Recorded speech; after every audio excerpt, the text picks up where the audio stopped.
नमस्कार दोस्तों, मैं हूं तेजेंद्र भारद्वाज और मैं आपके लिए लेके आया हूं आज पेस मेकर। जो हमारा टॉपिक रह गया था, लास्ट टॉपिक पेस मेकर के बारे में जानते हैं, इसकी क्या फंक्शनिंग है और हमारे हार्ट में कैसे कार्य करता है। तो सबसे पहले पेस मेकर की बात करते हैं। इसकी खोज की थी जॉन हॉब्स नामक वैज्ञानिक ने। और मेनली इसका कार्य क्या होता है हमारे हार्ट के अंदर। सबसे पहला कार्य क्या करता है ये कि हार्ट में बीट्स की शुरुआत करता है। मतलब ये क्या करता है, हार्ट बीट को शुरू करता है। वो कैसे करता है वो अभी देखेंगे। नंबर दूसरा कि यह हार्ट में करंट के फ्लो को बनाए रखता है। फ्लो को बनाए रखता है।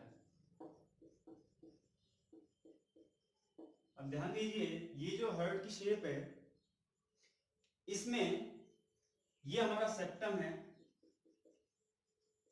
जो ब्लू लाइंस आपको दिख रही हैं, इसका मतलब ये प्योर ब्लड को या तो हार्ट में लेके आ रही है या हार्ट से अपने अंगों तक या उत्तकों तक लेके जा रही है। जो रेड आपको दिख रही है, इसका मतलब ये इम्प्योर ब्लड को या तो हार्ट से लंग्स तक लेके जा रही है या हार्ट के अंदर लेके आ रही है। जो ये लेके आ रही है इसको बोलते हैं अपन पल्मोनरी वेन या फुफ्फुस सिरा। इसको फुफ्फुस सिरा बोलते हैं। ये प्योर ब्लड को जो लंग्स हैं वहां से लेकर आती है हार्ट के अंदर, लेफ्ट ऑरिकल में। इसको बोलते हैं हम महाधमनी या ऑर्टा। महाधमनी ये हमारे प्योर ब्लड को अंगों तक लेके जा रही है। और इसको बोलते हैं अपन महाशिरा। ये इम्प्योर ब्लड को अंगों से हमारे हार्ट के जो राइट ऑरिकल है, राइट मतलब दाएं आलिंग में लेके आ रही है। और ये जो चीज है, ये जो आर्टरी है या धमनी है, इसको बोलते हैं पल्मोनरी आर्टरी या फुफ्फुस धमनी। ये क्या करती है कि ये हमारे इम्प्योर ब्लड को दाएं नीले से हमारे लंग्स तक पहुंचाती है। तो सबसे पहले बात करते हैं पेस मेकर की, कि पेस जो हमारा नेचुरल पेस मेकर होता है वो कहाँ स्थित होता है या कहाँ उसकी स्थिति होती है। तो जो नेचुरल पेस मेकर होता है उसमें दो नोड होते हैं। सबसे पहला ऐसे नोड कहते हैं जिसे, या फिर sinoauricular node. Sinoauricular node की स्थिति क्या होती है कि जो महाशिरा और राइट ऑरिकल दाएं आलिंद, इन दोनों के जंक्शन पर स्थित होता है। तो अपन लिख सकते हैं दाएं आलिंद और महाशिरा के जंक्शन पर इसकी स्थिति होती है। अच्छा, इसका कार्य क्या होता है? जो ये ऐसे नोड है, ऐसे नोड, इस ऐसे नोड का कार्य क्या होता है कि इलेक्ट्रिकल करंट को जनरेट करता है या इलेक्ट्रिकल इंपल्सेस को जनरेट करता है। मतलब विद्युत बीट्स जो होती हैं, इंपल्स होती हैं, उनको जनरेट करता है। और इसका पोटेंशियल होता है +5 मिली वोल्ट। ये क्या करता है ऐसे नोड? ये करता है इलेक्ट्रिकल इंपल्स जनरेट करता है।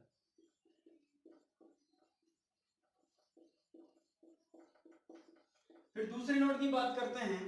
दूसरा नोड होता है एवी नोड। एवी नोड का मतलब एंट्रियो वेंट्रिकुलर नोड। और ये कहां स्थित होता है, इसकी स्थिति क्या होती है? जो हमारा सेप्टम, मतलब जो प्योर ब्लड और इम्प्योर ब्लड को अलग अलग करता है, सेप्टम और जो पल्मोनरी आर्टरी है, मतलब फुफ्फुस धमनी, फुफ्फुस धमनी के बीच में होता है। इसीलिए इसको बोलते हैं इंटर आर्ट्रियम सेप्टम। ये यहां पर, ये हमारी फुफ्फुस धमनी है, ये हमारा सेप्टम है। तो यहां पर एवी नोड होता है, इसे बोलते हैं एवी नोड। अब बात करते हैं ये इससे जो ऐसे नोड है उससे एवी नोड तक कैसे सिग्नल पहुंचता है, इनका क्या क्या कार्य है। तो इसको मैं इस प्रकार से शो कर सकता हूं और इसको एनलार्ज करके यहां बनाता हूं कि यहां पर अपना है ऐसे नोड और यहां पर है अपना एवी नोड। ये इलेक्ट्रिकल सिग्नल्स को जनरेट करेगा, इलेक्ट्रिकल इंपल्स को जनरेट करेगा, और इलेक्ट्रिकल सिग्नल्स ही क्या होती है, हमारी हार्ट बीट होती है, वो जनरेट करता है और पूरे हार्ट में ट्रांसफर करता है। कैसे करता है कि ये 3 फाइबर्स से जुड़ा हुआ होता है, ऐसे नोड से AB नोड 3 फाइबर्स से जुड़ा होता है। इसको बोलते हैं बैकमैन फाइबर, इसको बोलते हैं थोरल फाइबर, और इसको बोलते हैं बेस बैक फाइबर। 3 फाइबर्स होते हैं। AB नोड के बाद में बहुत सारे फाइबर्स यहां से निकलकर एक बंडल का निर्माण करते हैं, इसको बोलते हैं बंडल, बंडल ऑफ हिस। ये भी क्या करता है, यहां से सिग्नल्स को रिसीव करता है, चेक करता है, उसके बाद में आगे सेंड करता है। ये यहां से यहां तक ये हम कह सकते हैं कि ये अपना बंडल ऑफ हिस है, मतलब ये सिग्नल्स को चेक करेगा और इसके बाद में बहुत सारे फाइबर्स जो पूरे वेंट्रिकल में फैले हुए होते हैं, पूरे निलय में ये फाइबर्स फैले हुए होते हैं, जिन्हें बोलते हैं पुरकिंजे फाइबर्स, पुरकिंजे फाइबर्स। अब देखिए इलेक्ट्रिकल इंपल्स यहां से जनरेट हुई, या हम कह सकते हैं इसका जो पोटेंशियल होता है वो +5 मिलीवोल्ट होता है, और AB नोड का जो पोटेंशियल होता है वो 0 होता है। तो हम कह सकते हैं कि 0 पोटेंशियल की तरफ, मतलब इस तरफ जो अपना इलेक्ट्रिकल सिग्नल है वो फ्लो होगा। तो ऐसे नोड से जो इलेक्ट्रिकल इंपल्स जनरेट हुआ है वो AB नोड की तरफ फ्लो होता है, उसको फ्लो होने में टाइम लगता है 0.03 सेकेंड्स।